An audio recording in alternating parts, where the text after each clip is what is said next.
Machado de Assis, considerado por muitas pessoas como o maior escritor brasileiro em prosa, ele inaugurou no Brasil um realismo psicológico sem precedentes e sem continuadores. E as obras dele são lidas e relidas porque elas desafiam os críticos, desafiam os leitores em geral, por causa das inúmeras sutilezas que elas apresentam. Uma obra dele, Dom Casmurro, por muito tempo foi vista apenas como mais uma obra que contava o adultério de uma mulher.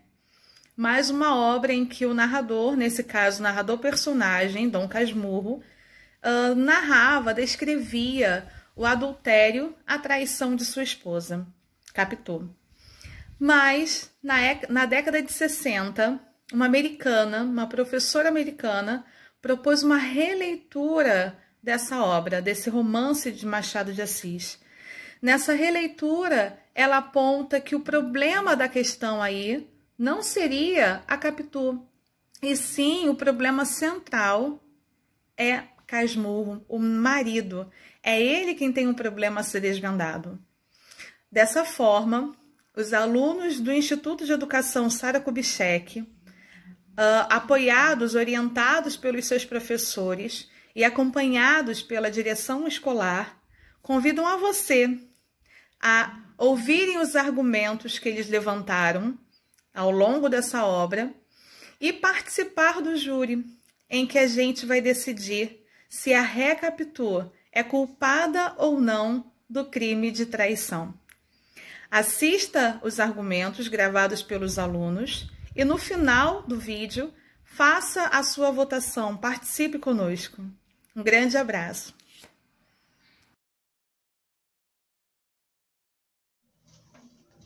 Após algum tempo, Prima Justina trocou os elogios a Capitu por críticas. Dizia ser trêfega. José Dias dizia que Capitu tinha olhos de cigana oblíqua e dissimulada, o que não lhe parecia nada bom. No capítulo 32, percebe-se que Capitu tinha facilidade em manipular Bentinho. Certa vez, Capitu manipulou a própria mãe para sair de uma situação desfavorável. A própria Capitu disse que Ezequiel não se parecia com os pais. O adultério teria sido consumado quando Bentinho foi sozinho ao teatro por Capitu estar supostamente doente. Após isso, Dona Glória teria ficado decepcionada e começou a tratar Bentinho e Capitu de maneira diferente, fria. Considerando os argumentos citados, conclui-se que Capitu traiu Bentinho.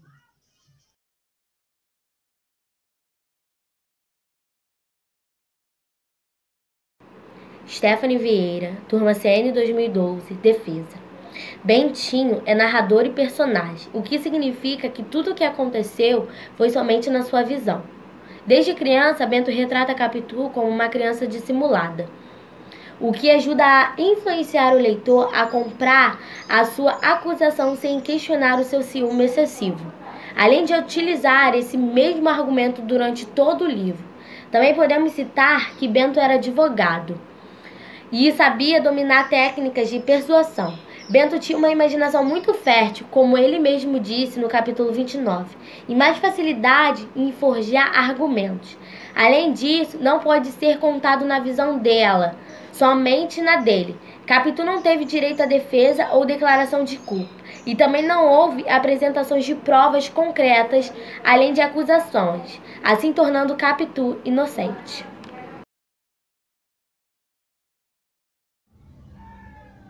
Oi gente, meu nome é Roberta Néis, eu sou advogada da MR 2003 com a professora Luciana Rangel e estou aqui para acusar sim Capitu de ter traído Bento Santiago. As minhas questões são as seguintes. O fato de Capitu ter pedido para ele escolher entre ela e a mãe dele enquanto eles estavam no seminário. Gente, quem é que faz isso pro seu marido, pro seu namorado, para escolher? Se você estivesse no seminário e eu estivesse passando mal, você iria vir até mim ou você ia cumprir o que sua mãe mandou? O fato de Capitu estar incomodada por Ezequiel estar imitando Escobar. Ela ficou incomodada com isso, ou seja, ela se incomodou primeiro do que Bento. Ela começou a ver características do Escobar no Ezequiel primeiro do que o Bento. Quando Bentinho foi ao teatro sem ela, porque ela disse que estava com dor de cabeça, e quando voltou, Escobar estava no corredor. Ué, ela não estava com dor de cabeça? Escobar tava no corredor, tava na casa deles. Que estranho, não? E antigamente a mãe de Bento Santiago tratava ela muito bem. E depois de ter acontecido essas coisas, a mãe dele começou a tratar ela muito mal. Será que a mãe dele, Dona Glória, sabia ou tinha alguma desconfiança? Não sei não, hein? O que vocês acham? Podemos dizer que durante o livro inteiro só há ataques a Capitu, e não há ser algum que possa defendê-la. Isso já soa sugestivo para nós, porque a presença de defesa talvez comprometesse o argumento de Bentinho. Bentinho tem o ciúme doentinho, e cita Capitu como olhos maldosos e outras coisas bem piores, mesmo que em nenhum ponto seja possível para ele provar tal traição. No capítulo 62, podemos notar o quão obsessivo é o Dom Casmurro com relação a Capitu. Uma vez que ele ouve supostamente que sua amada estaria feliz sem ele, ele fica enfurecido por essa razão. Bentinho cultivava esse ciúme tão absurdamente que conseguiu ver maldade na tristeza de Capitu, que carregava ver o corpo de Escobar, seu amigo, e antes de tudo parceiro de sua amiga. Podemos ver através de juras de amor que Capitu realmente amava Bentinho. E assim também duvidar de Bentinho, já que ele não queria cumprir a promessa que foi dada à sua mãe. Também podemos citar aqui uma parte desagradável do livro, onde Bentinho queria que senhoras caíssem na rua para ver as pernas dela. Eu sou advogada de defesa de Capitu. Vim trazer os fatos que Capitu não traiu Bentinho. Capitu sempre foi loucamente apaixonada por Bentinho. Até para ela poder se casar com Bentinho, ela teve que se aproximar de Dona Glória. Dona Glória, mãe de Bentinho. E Bentinho, depois do casamento, o Bento nunca foi o marido de conversar com sua esposa. Sempre foi o marido fechado. As brigas, sempre quem apaziguava, sempre foi Capitu. Ele sempre foi a favor das brigas. E então, por ele nunca ter conversado, ele consequentemente tirou conclusões precipitadas de achar que Capitu traiu Bentinho, sendo que Capitu sempre temia separação.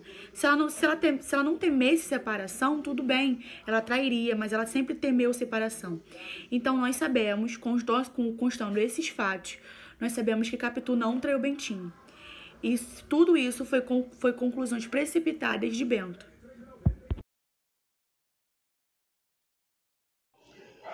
Começando a acusação contra Capitu sobre os capítulos que lemos.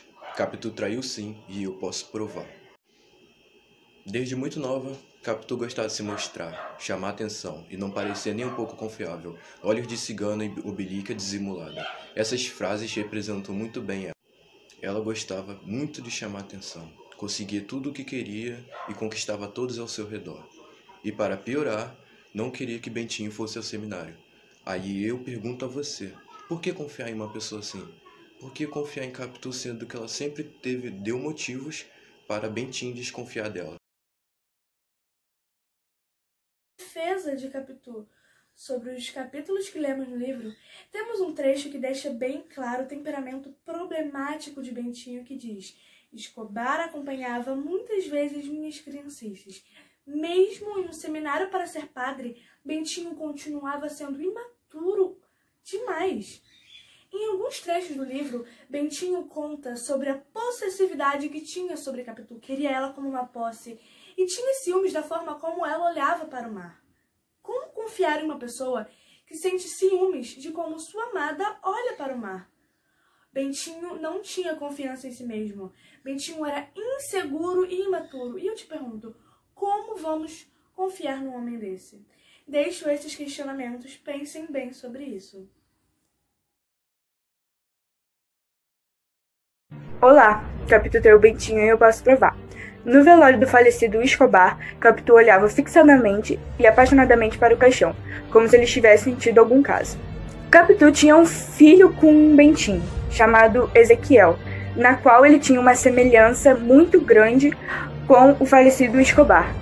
E por essa semelhança, Capitu quis manter o seu filho longe, colocando ele em um colégio interno. Bentinho, um certo dia, teve uma recaída na qual ele confessou para o Ezequiel que ele não era o seu pai.